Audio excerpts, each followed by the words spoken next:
Valentine's day సందర్భంగా breakup అయిన వాళ్ళకి కానీ ప్రేమలో ఉన్న వాళ్ళకి కానీ ముందుగా మనం మేషరాశి గురించి తెలుసుకుందాము. మేషరాశి ఉన్న వాళ్ళకి వాళ్ళ పర్సనాలిటీ ఎట్లా ఉంటుంది? మేషరాశి పర్సనాలిటీ అంటేనే మేషరాశికి అధిపతి మార్స్, కుజుడు. వాళ్ళకి మీరు పర్సనాలిటీ అన్నారు కాబట్టి నేను చాలా ట్రాన్స్పరెంట్గా నాకున్న అనుభవంతో నేను చేసిన రీసెర్చ్తో మీకు చెప్తాను. చెప్పండి. పర్సనాలిటీ అంటే వాళ్ళకి మేషరాశి వాళ్ళకి యాంగ్జైటీ ఇష్యూస్ ఉంటాయి. First severe anxiety. ఎందుకు అంటే కుజుడు స్వభావం అది.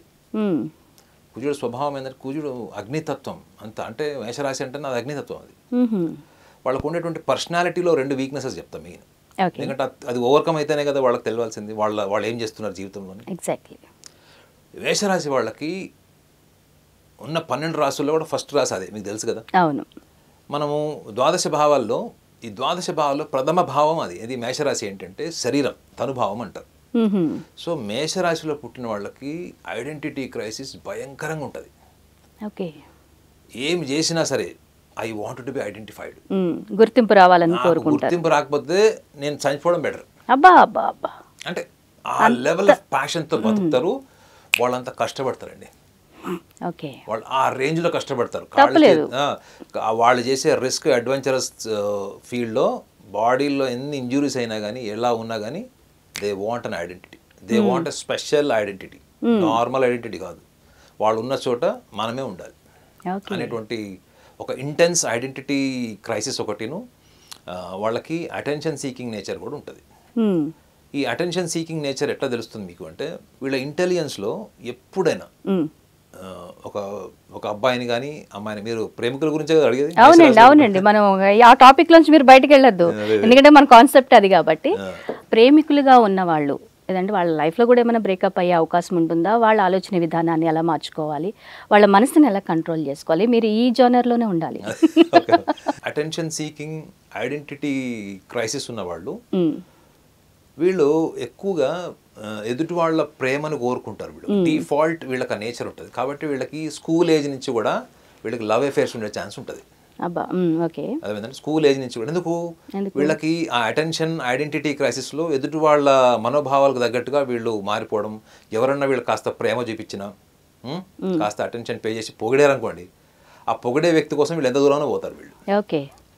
ముఖ్యంగా ఈ రాశిలో పుట్టినటువంటి మగపిల్లలు అయితే వాళ్ళు అసలు ప్రేమ కోసం ప్రాణం ఇచ్చేలా ఉంటారు. ప్రపంచాన్ని మొత్తం ఎదిరించైనా కానీ వాళ్ళ ప్రేమికుల కోసం నిలబడతారు.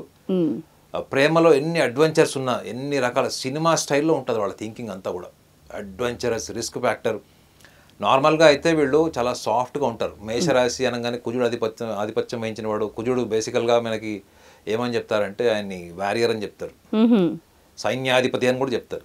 కానీ అతనిలో ఎంత సాఫ్ట్ నేచర్, ఎంత కైండ్ నేచర్ ఉంటుందంటే మంచి విట్టి ఉంటారు మేడం. 12 రాశుల్లో వాళ్ళంతా విట్టి వర్డ్స్ ఉంటాయి కదా, విట్టి అంటే మంచి వాక్చాతుర్యము, సందర్భ సహితమైనటువంటి హ్యూమర్. అది వాళ్ళు చేసినంత ఎవ్వరు చేయలేరు 12 రాశుల్లో. అయితే వీళ్ళకు ఒక లూప్ లైన్ కూడా ఉంటుంది.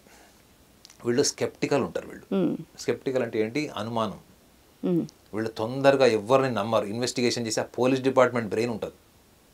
అంటే వీళ్ళు ఏంటి, ప్రతి దాంట్లో కూడా ప్రేమికురాలైనా ప్రేమికుడైనా కానీ ఎప్పటికప్పుడు అబ్జర్వ్ చేయడం. ఏదైనా చిన్న అనుమానం వస్తే దాన్ని ఇన్వెస్టిగేషన్ చేసి క్లారిటీగా తెచ్చుకునే వాళ్ళకి ఈ యాంగ్జైటీ తగ్గదు. నేను ఇందాక కూడా చెప్పు కదా, వీళ్ళకి యాంగ్జైటీ ఇష్యూస్ ఉంటాయి. మెయిన్ అటెన్షన్ సీకింగ్ నేచర్ ఉంటుంది, ఐడెంటిటీ క్రైసిస్ ఉంటుంది.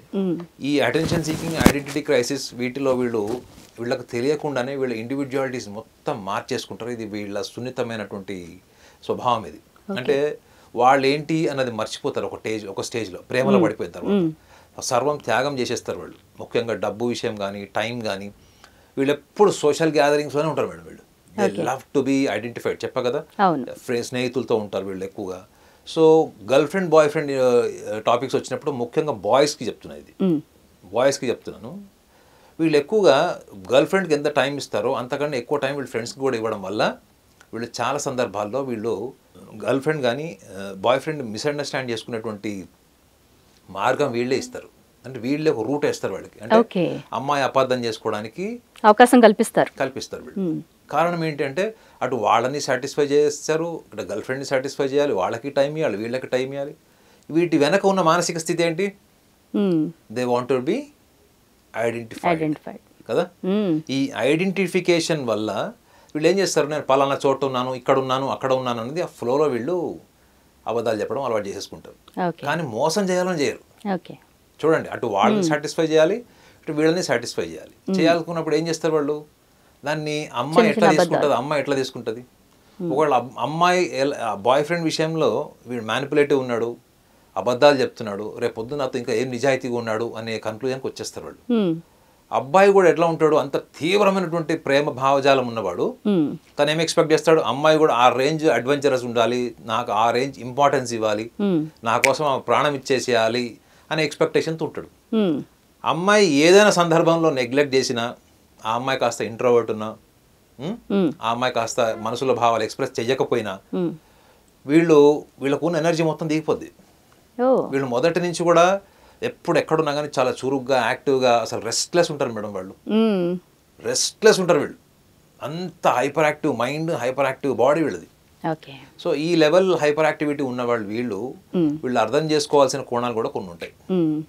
వీళ్ళకి టాక్ట్ఫుల్నెస్ ఉండదు మేడం. టాక్ట్ఫుల్గా మాట్లాడడం, సందర్భ సహితంగా వాళ్ళ భావోద్వేగాలను అనుకొని లేదా ఆ భావోద్వేగాల్ని మాడిఫై చేసుకొని మాట్లాడడం రాదు.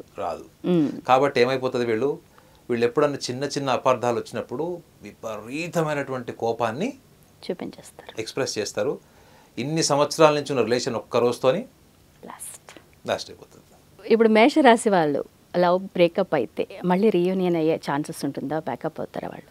మేషరాశి వాళ్ళు తప్పకుండా ఒక ఛాన్స్ తీసుకుంటారు వాళ్ళు. ఎందుకంటే మేషరాశిలో ఉండే గొప్పతనం ఏంటంటే వాళ్ళకి 10 బ్రేకప్స్ అయినా 10 బ్రేకప్స్ అయినా 20 బ్రేకప్స్ అయినా note this point your honour. yes 100% with authority.